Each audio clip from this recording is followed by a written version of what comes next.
వందనం శుభాకర శుద్ధాకర విశుద్ధ వందనం నభానభూమి సార్వం నాత్య వందనం నభానభూమి సార్వం నాత్య వందనం శుభాకర శుద్ధాకర విశుద్ధ వందనం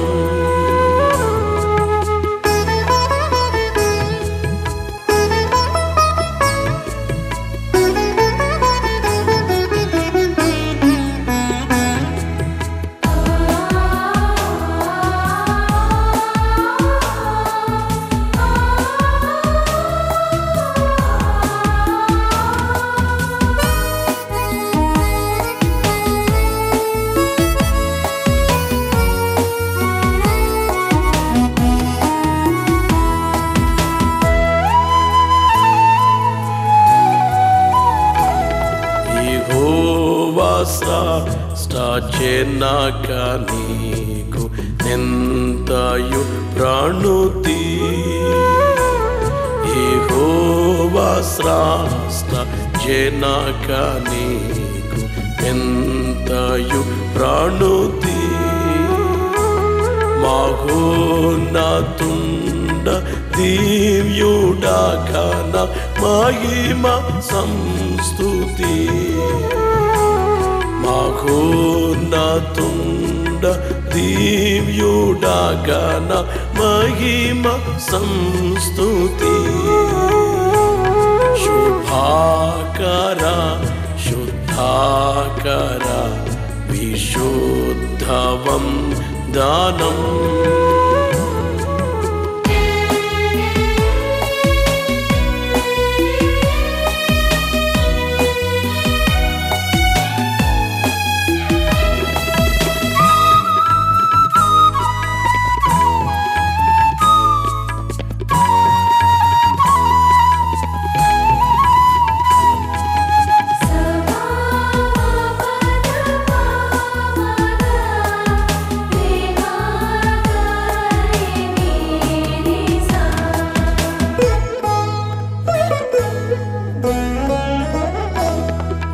విమోచక పిత్రాత్మచుండ విజయమంగళం విమోచక పిత్రాత్మచుండ విజయమంగళం సమస్త సృష్టి సాధనం సౌవ్యమంగళం సమస్త సృష్టి సాధనం సౌవ్యమంగళం శుభాకర శుద్ధాకర విశుద్ధ వందనం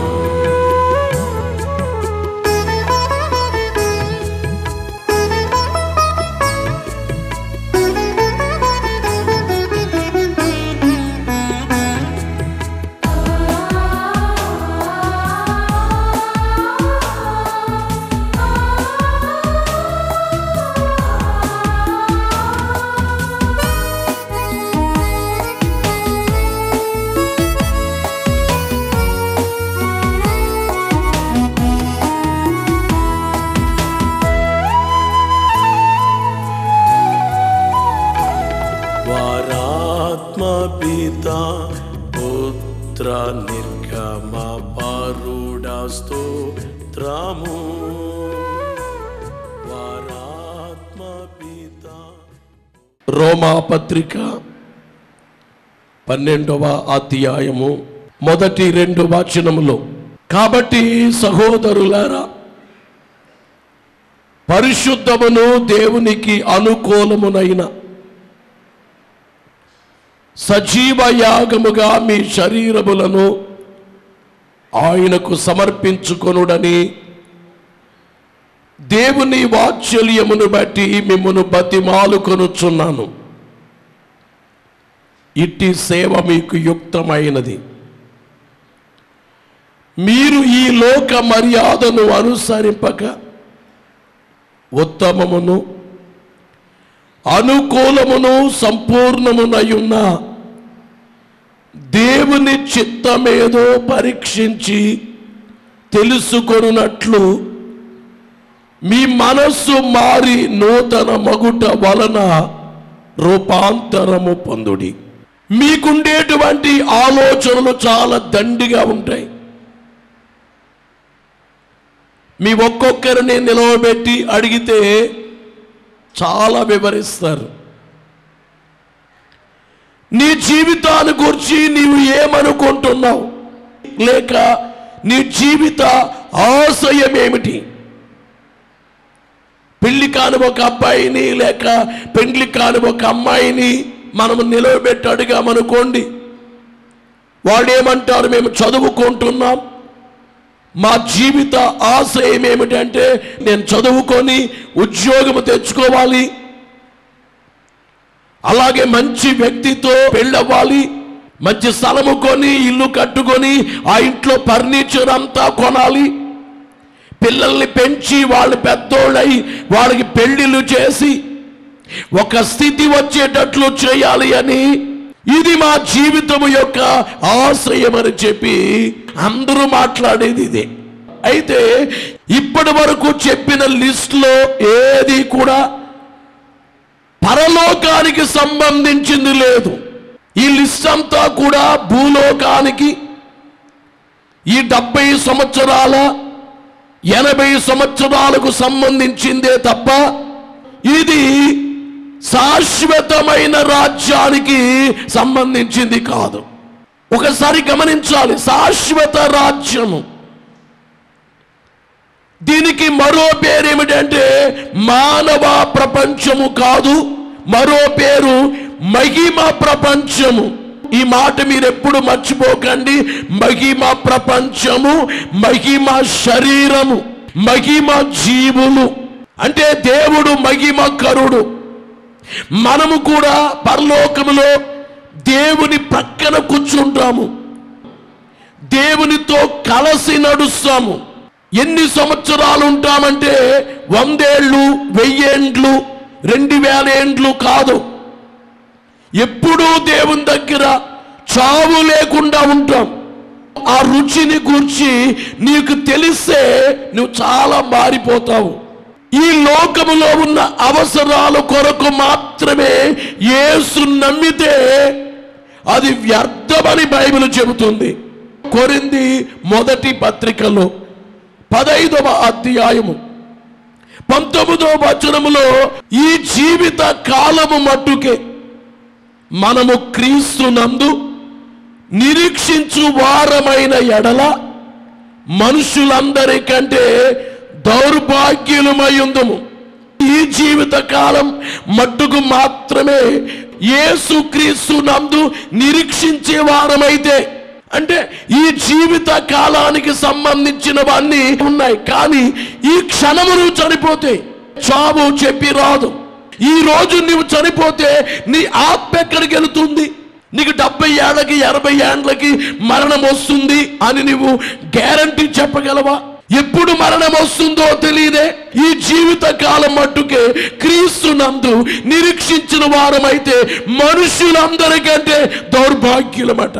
అంటే ఈవేళ యేసయ్యను నమ్మిన వాళ్ళు ఇందాక చెప్పిన లిస్టు ప్రకారంగా తృప్తిగా ఉంటే వారు దేవుని నమ్మడం అనవసరమట. మనుషులందరికంటే దౌర్భాగ్యులుగా ఉంటారట అట్లాంటి వాళ్ళు. మరి ఏం చెయ్యాలి? నీ అభిప్రాయాలు నువ్వు చెప్పావు.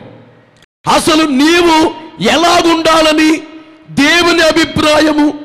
ఈ రోజు నిన్ను అడుగుతున్నాను, అది చెయ్యాలి ఇది చెయ్యాలి అనుకునే నీవు దేవునికి ఇష్టమైంది చెయ్యాలి. దేవుని యొక్క ఆశయము ఏముంది? దాన్ని నీవేమైనా నెరవేర్చావా?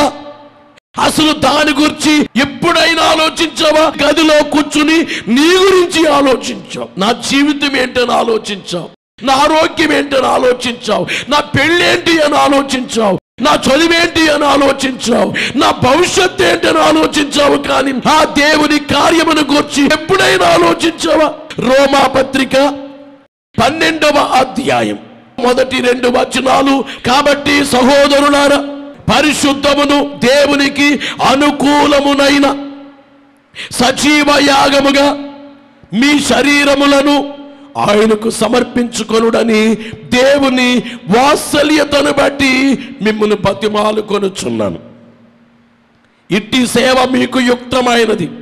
మీరు ఈ లోక మర్యాదను అనుసరింపక ఉత్తమమును అనుకూలమును సంపూర్ణమునయున్న దేవుని చిత్తమేదో పరీక్షించి తెలుసుకొనున్నట్లు మీ మనస్సు మారి నూతన మగుట వలన రూపాంతరము పొందుడి.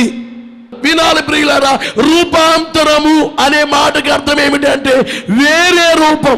ఈ రోమియులకు పౌలు గారు రాస్తున్నారు, మీరు ఎలాగో మారాలంటే వేరే రూపానికి రావాలి. ఇదేంటండి, నాకు వేరే రూపం ఎట్లా వస్తుంది? నా రూపం ఏంటో నాకు ఉంటుంది. వేరే రూపం అంటే ఎలా మారాలి? గలతీ పత్రిక 4వ అధ్యాయం 19వ వచనములో, నా పిల్లలారా క్రీస్తు స్వరూపము మీ యందు ఏర్పడు వరకు మీ విషయమై మరలా నాకు ప్రసవ వేదన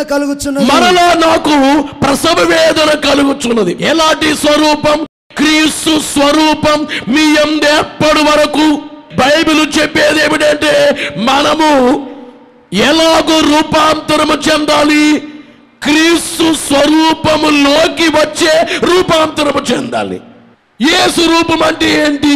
యేసు ఎంత ఎత్తు ఉంటారో, యేసు వారు ఎంత లావుంటారో, ఆయన కాళ్ళు ఎంత ఉంటాయో, చేతులు ఎంత ఉంటాయో అది కాదు. ఈ వచనం ఏం చెప్తుందంటే మీ మనస్సు మారి నూతన మగుట వలన ఏం మారాలట?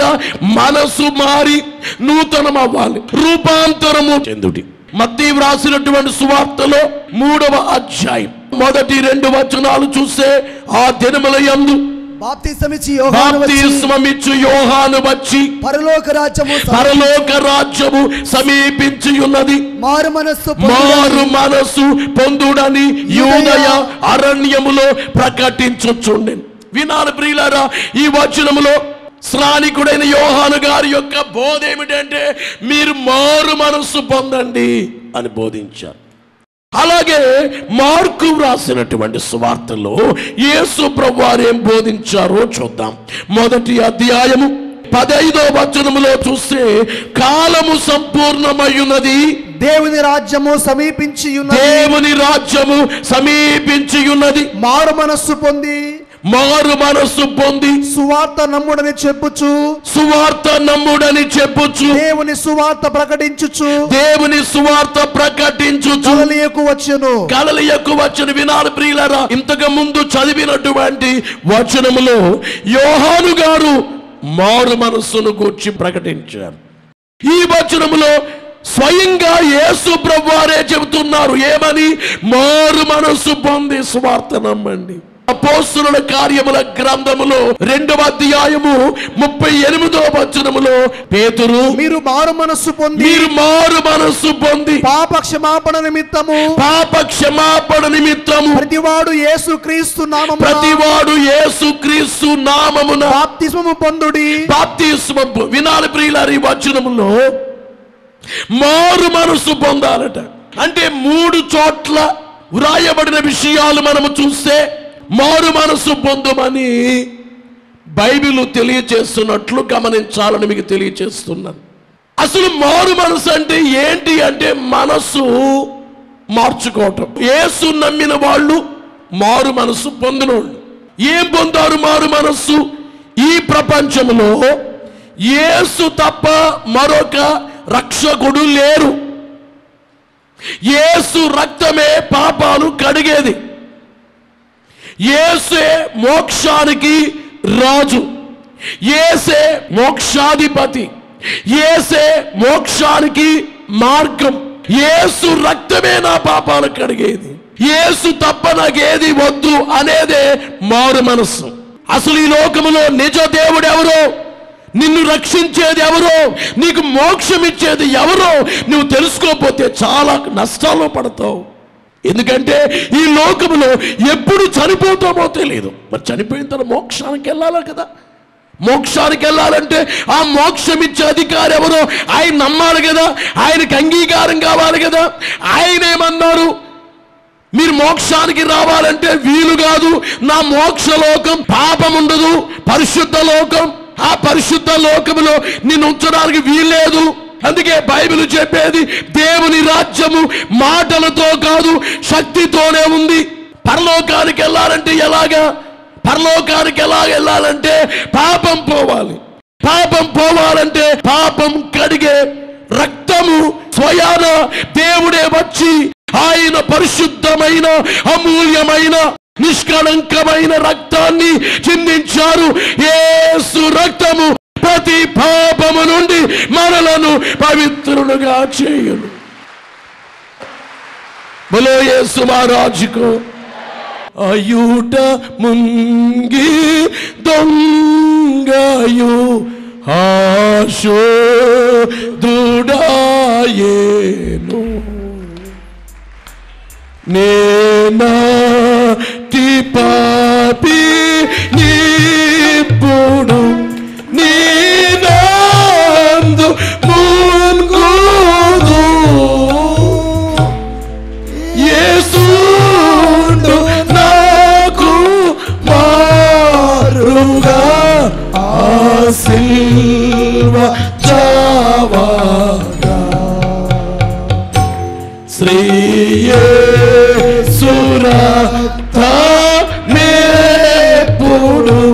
స్రవించునకుగా.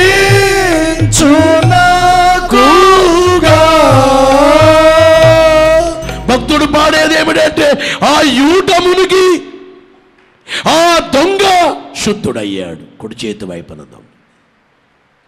కాబట్టి ఈవేళ ఎవరైనా కానీ మోక్షానికి వెళ్ళాలంటే పాపం పోవాలి. ఆ పాపం పోవాలంటే పాపం పోగొట్టేది యేసు రక్తం ఒకటే. ఆ రక్తములో మునిగితే నువ్వు పాపాలు పోతాయి. బోలో యేసు మహారాజుకు. ఈవేళ మందిరానికి వెళ్ళిన వాళ్ళందరూ పరలోకానికి వెళ్ళిపోరు. రెండు, పరలోకానికి వెళ్ళిన వాళ్ళందరూ సింహాసనం పైకి వెళ్ళరు. మందిరానికి వెళ్ళే వాళ్ళందరూ ఎక్కడికి వెళ్ళరు? ఎందుకు? అందరిలో మారు మనసు లేదు కనుక. మారు మనసు అనేది పొందిన వ్యక్తి, యేసు తప్ప నాకు ఏది లేదు అనుకునే వ్యక్తి ఇక ఏది చూడు. నువ్వు యేసు నమ్మానంటావు, అంతరం కట్టుకుంటావు. యేసు నమ్మానంటావు, కాడికి దారం కడతావు. యేసు నమ్మానంటావు, ఎవరు ఏది చెబితే అది వింటావు. నువ్వు యేసు నమ్మిన వ్యక్తివి, నువ్వు మోకాళ్ళుని ప్రార్థన చేయలేవు. బైబిల్లో ప్రార్థన చేస్తే పరిష్కారము కానివి పరిష్కరించబడ్డాయి, అసాధ్యమైనవి సాధ్యము చేయబడ్డాయి. నువ్వు దేవుని అడగవు అంటే నీకు మారు మనసు కరెక్ట్గా లేదు. పెళ్లి చెయ్యాలంటే బోళ్ళని వెతుకుతావు, గృహప్రవేశం చెయ్యాలంటే ముహూర్తాలు చూస్తావు, ఏ మూలో చూస్తావు తప్ప అన్ని మూలలో నా ఇంట్లో యేసే ఉన్నారు అనేది ఎంత గొప్ప సాక్ష్యము. బలో యేసు మహారాజుకో. మన శాపాన్ని యేసు ఆయన మీద వేసుకున్నారు కనుక ఆయన్ని నమ్ము, ఆయన దగ్గరికి వెళ్ళు, ఆయన పాదాల మీద పడు. అయ్యా ఒకనాడు మంచిగా ఉన్నానయ్యా, తర్వాత తప్పు చేశానయ్యా, లోకములోకి వెళ్ళిపోయానయ్యా, నువ్వు నన్ను కొట్టినా నన్ను తిట్టినా నీవేనైనా నాకు దిక్కు ఇంకా మీరు కాక, నన్ను సృష్టించింది మీరు, నా కొరకు రక్తం కాచింది మీరు, నేను ఇంకెక్కడికి వెళ్ళను అని నువ్వు యేసు వారు అన్నారు, నా యొద్దకు వచ్చు వారిని నేనేమాత్రము బయటకు త్రోసి వేయను. మరి ఆయన తప్ప నీకు ఎవరు కావాలి? ఇంకా ఈ రోమా పత్రిక 12వ అధ్యాయంలో మొదటి 2 వచనాలు, మీ మనస్సు మారి నూతన మగుట వలన రూపాంతరము పొందుడి. రూపాంతరం అంటే వేరే రూపం. ఆ వేరే రూపం ఏ రూపం అనే దాన్ని చూస్తే క్రీస్తు రూపం. అంటే ఈవేళ ఎవరు బాప్తిస్మాన్ని పొందారు? బాప్తిస్మాన్ని పొందిన వారు క్రీస్తు యొక్క రూపములోకి రావాలి. క్రీస్తు యొక్క రూపములోనికి అనేటువంటి రీతి అంటే మనసు మారి, రూపం అంటే ఆ మహిమా సింహాసనం మీద ఉన్న ఆ రూపంలోకి వచ్చేయటం కాదు. అది కాదు, కానీ మనసు మారి నూతనం అవ్వాలి. అంటే బాప్తిస్మం పొందినప్పుడు మారింది కదయ్యా. బాప్తిస్మాన్ని పొందినప్పుడు మారిన మనసు అది వేరు.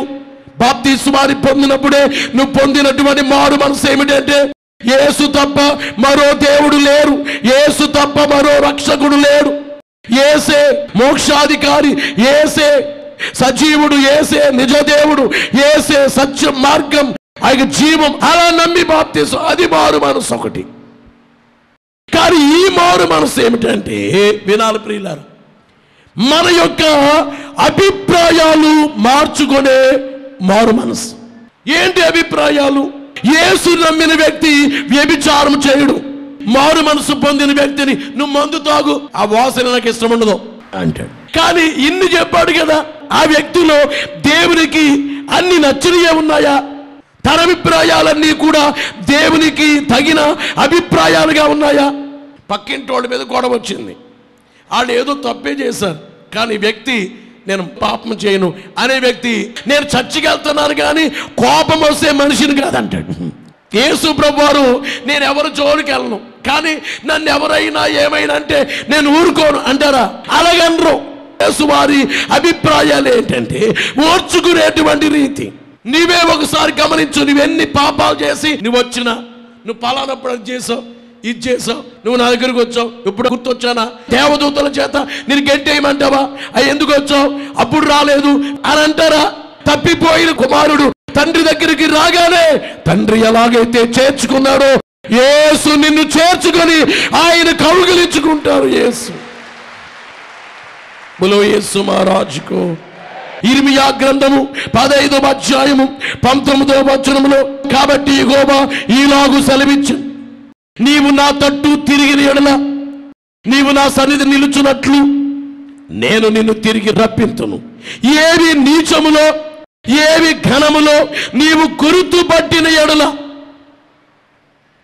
నీవు నా నోటి వలె ఉందువు, వారు నీ తట్టునకు తిరగవలెను, కానీ నీవు వారి తట్టునకు తిరగకూడదు. వినాలి ప్రియులారా, ఏవి నీచములో ఏవి ఘనములో నీ వాటిని గుర్తుపట్టగలవా? ఈవేళ మందిరానికి వచ్చిన వాళ్ళు ఇవి గమనించకుండా ఉన్నారు కనుక రూపాంతరము చెందడము లేదు. నా యేసుకి ఇది ఘనం కాబట్టి నేను చేస్తాను, నా యేసుకి ఇది నీచం కాబట్టి నేను చేయను. ఓ మాటలో చెప్పాలంటే మన స్వభావం మారిపోవాలి. అమ్మా బాగా కోపం ఉంది నీకు, తండ్రి ఈ కోపం తగ్గిపోవాలి. రోజు రోజుకి నీకు అసూయ ఉంది, వ్యభిచారం ఎంత పెద్ద పాపమో నీకుండే అసూయ కూడా అంతే పాపం. నువ్వు ఓర్చుకోలేవు, ఎవరైనా మాట అంటే పడలేవు, వెంటనే రియాక్ట్ అవుతావు. నీ అభిప్రాయాలన్నీ నీ రీతి అంతా మారి ఎలాగైపోవాలంటే యేసు లేక అలా ప్రయత్నం చేయాలి రోజు. తండ్రి మీకు లేక నేను మారాలయ్యా, మీకు లేక తగ్గించుకోవాలయ్యా, మీకు లేక నేను ఓర్చుకోవాలయ్యా, మీకు లేక ప్రేమించాలయ్యా, మీకు లేక నేను ఆలోచించాలి. అప్పుడే రూపాంతరము పొందుడి అనే వచనము నెరవేరుద్ది. ఆ స్థాయికి రావాలి. అట్టి భాగ్యం దేవుడు మనకెల్లరకు మెండుగా నిండుగా దయచేయును కాక. మహాపరిశుద్ధుడు వయున్న మహోన్నతుడు వయున్న దేవా, మీ కనీకమైన వందనములు స్తోత్రములు నాయన. మీ వాక్యము విన్న వారందరూ శరీర ఆత్మీయ జీవితములో గొప్ప వృత్తిని ప్రతి ఒక్కరూ కలిగి ఉండునట్లు అందరిలో ఫలింపచేయమని అడుగుచున్నాము. సమాధానము లేని వారికి సమాధానమును సంతోషమును తండ్రి మీరు అనుగ్రహించండి నాయన. మీకు అనేకమైన వందనాలు. ఆదరణ లేని వారికి ఆదరణ మీరు దయచేయండి నాయన. దేవా మీకు స్తోత్రములు. అనారోగ్యములతో ఉన్న వారికి గొప్ప స్వస్థతను అనుగ్రహించుము నాయన. దేవా మీకు స్తోత్రములు నాయన. రక్షణానుభవము లేని వారికి రక్షణానుభవమును పరిశుద్ధాత్మ అభిషేకమును మీరు దయచేసి మీ చిత్తాన్ని తండ్రి మీరు జరిగించుమని అడుగుచున్నాము. నా ప్రియురాలా సుందరవతి అని పరమగీతములో ప్రియురాలని పిలుచుచున్నట్లు అట్టి అనుభవములోనికి మీ వాక్యము విన్న వారిని మీరు నడిపించమని అడుగుచున్నాము నాయన. మీకు అనేకమైన వందనాలు.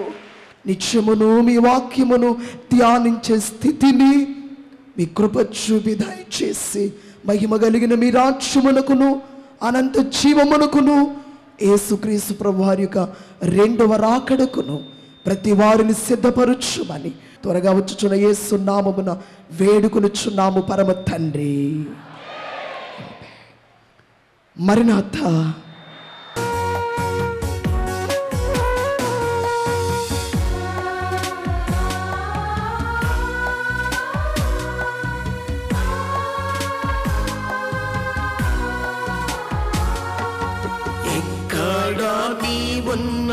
అక్కడకే జనము ఎగిరి ఎగిరి వచ్చు తెలుసునా, చక్కని నీ మాట సబబుగానున్నట్లు సర్వజనులందరూ తెలుసునా, ధిక్కరింపలేరు తెలుసునా, ధిక్కరింపలేరు తెలుసునా.